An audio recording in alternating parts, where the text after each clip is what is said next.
Now some say they had 15 children, while others say 18. However many there were, the children were louder than thunder. And as they set off across the wild country of West Texas, their mother and father could hardly hear a thing. Now as they came to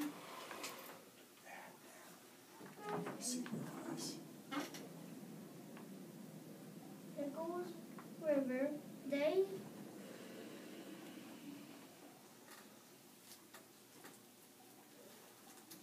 wagon hit a big rock. The force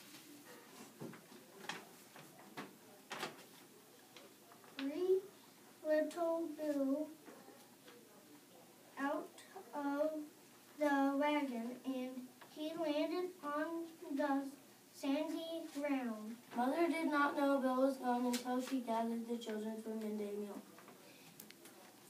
Fiddle's ready. Come and get it. The kids came running.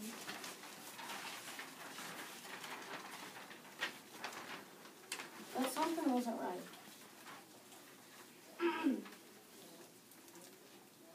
Roll call.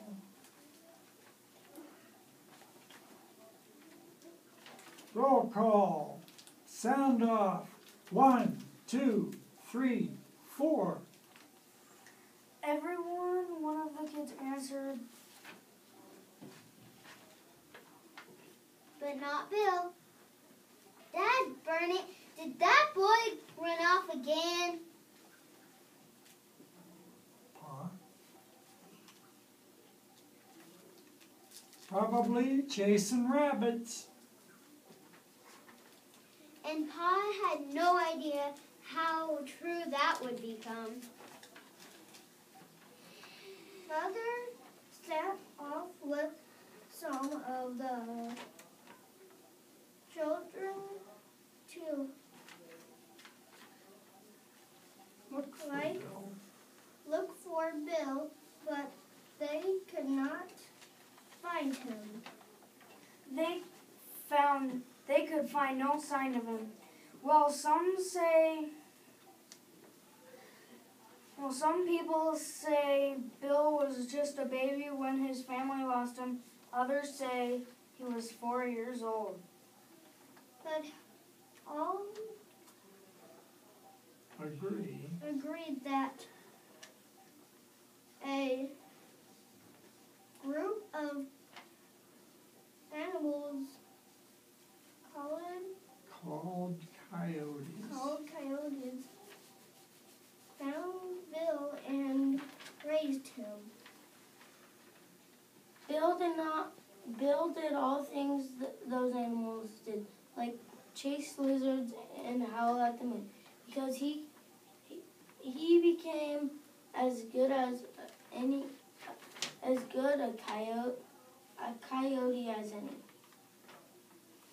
Now Bill spent 17 years living like a coyote until one day a cowboy rode by on his horse. Some say the cowboy was one of his brothers. Whoever he was, he took one look at Bill and asked, "What are you?" Bill was not used to human language. At first, he could not say anything. The cowboy repeated his question. This time, Bill said, "Varmint." That is a word used for any kind of wild animal.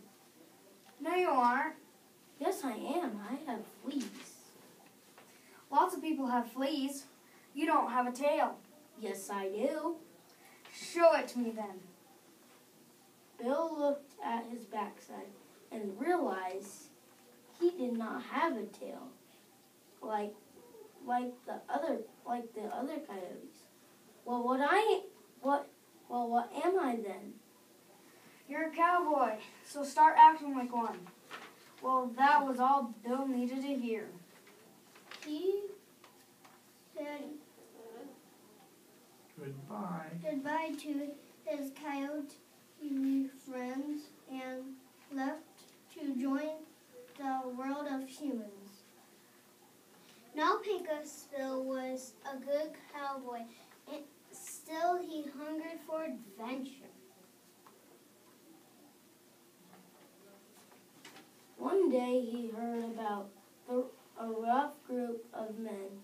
There is some debate over what the group was called.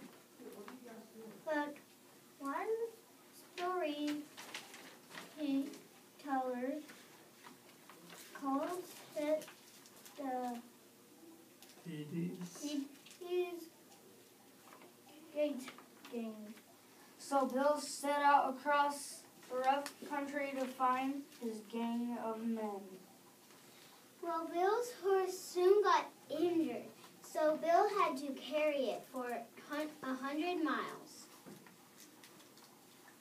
Then Bill met a rattlesnake 50 feet long. The snake made a hissing noise.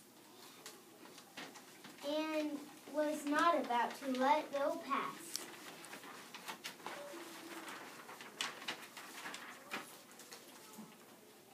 But after a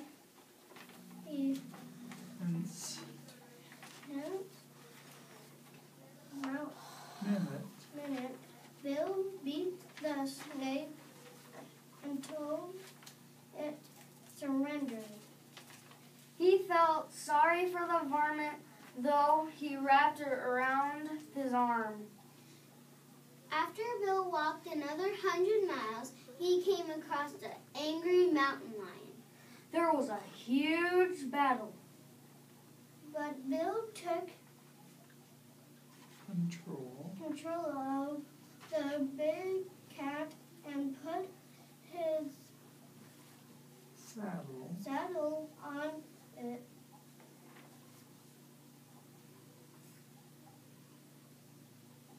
He rode He that. rode that mountain lion all the way to the camp of the Hades Gate Gang. Now when Bill saw the gang, he shouted out, "Who's the boss around here?" A huge cowboy, 9 feet tall, took one look at Bill and said in a shaky voice, I was the boss, but you are the boss from here on in. with his gang, Pecos, Bill was able to create the biggest ranch in the Southwest. Bill and his men had so many cattle that they needed all of New Mexico to hold them. Arizona was the pasture where the cattle ate grass. He invented the skill of throwing a special rope called a lasso over a cow's head to catch wandering cattle. Yeah, you skipped your. Do you want to go back and get that? Go ahead and read it. Because Bill invented the art of being a cowboy. Good job. Some say he used a rattlesnake. Some say he used a rattlesnake for a lasso. Others say he made a lasso so big that It covered. the whole earth. Bill invented the method of using a hot branding iron to permanently put the mark of a ranch on a cow's skin. That helps stop people from stealing cattle. Some say he invented cowboy songs to help calm the cattle and make the cowboys' life easier. But he is also But he is also said to have invented tarantulas and scorpions as jokes. Cowboys have had troubles with those poisonous creatures ever since. Now, because Bill could ride anything that ever was, So as some tell the story, there came a bigger storm than any other. it all happened during the West First drought. first drought the West had ever seen. It was so dry that horses and cows started to dry up and blow away in the wind.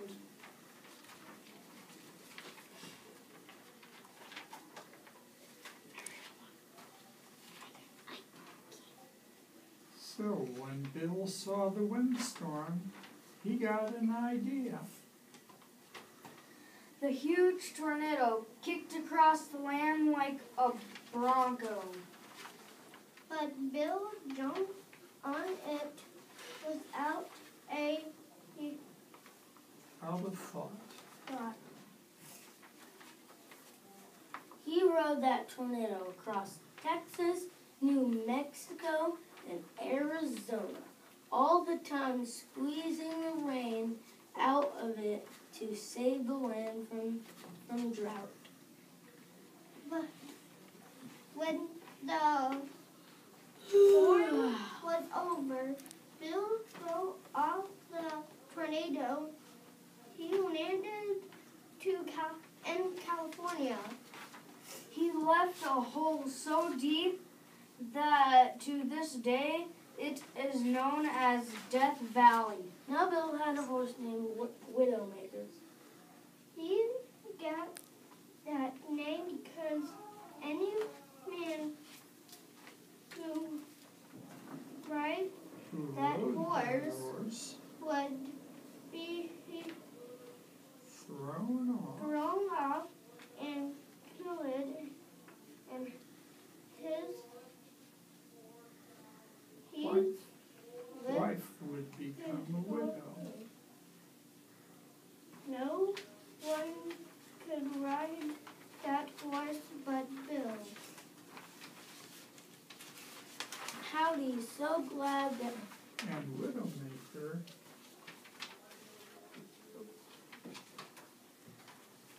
And Widowmaker in the end caused the biggest problem for Pecos Bill.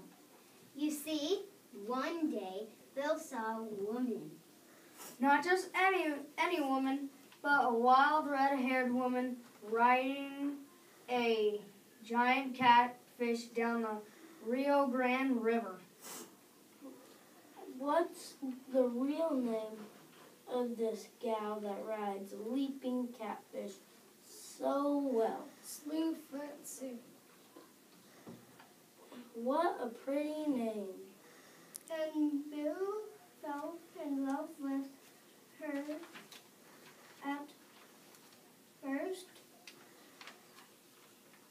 sight. sight.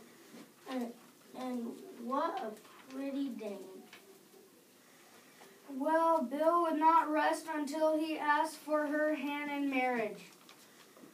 On their wedding day, Pecos Bill dressed in the best buckskin suit, and Sue wore a beautiful white dress with a steel spring bustle in the back.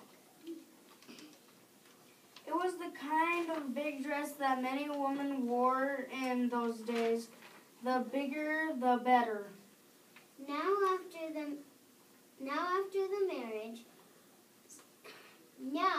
the marriage ceremony, Foot Sue got a really bad idea.